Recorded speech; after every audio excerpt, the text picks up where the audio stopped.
Hello, this is Ramiro with CarHavn. We have today this beautiful 2015 Porsche Cayenne. Came to us with a bad head gasket. There is coolant leaking in one of the cylinders. So in these engines, you cannot just do the head gaskets. It's just impossible.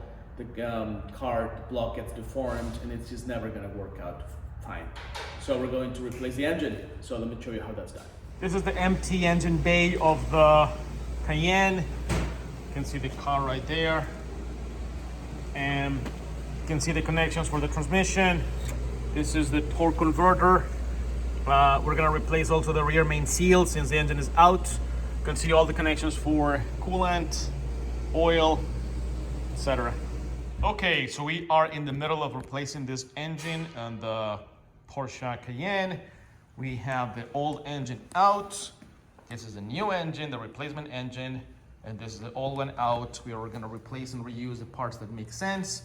And we are going to update the parts that have to be updated. All the, obviously, fluids, spark plugs, coils. We're going to reseal it, new gaskets, and all of that parts that are needed for a proper working engine. So now we are preparing the engine to put it back in the car. Here is where we shine.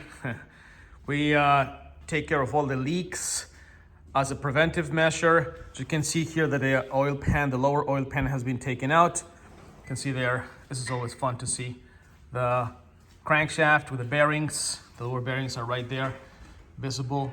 So this is where we take the oil pan gasket, we clean out all the section in here so there's no leaks, replace that with a chemical gasket and put the oil pan back together.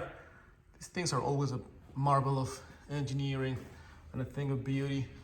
We also did a valve cover gasket in this engine and oil filter housing gasket too. So now it's ready to go in. And now the engine is in the car. We'll continue to connect all the coolant and oil lines and the harnesses, and then move on with the front of the engine. Now the job is complete. You can hear the engine running smoothly. Look at that 3.6 V6. Gorgeous engine. I just completed my road test. As always, we do a final scan on the car, make sure everything is looking good. So you can see here in our scan tool, all the systems working fine. There's no DME codes, no DTC codes, nothing like that. There we go.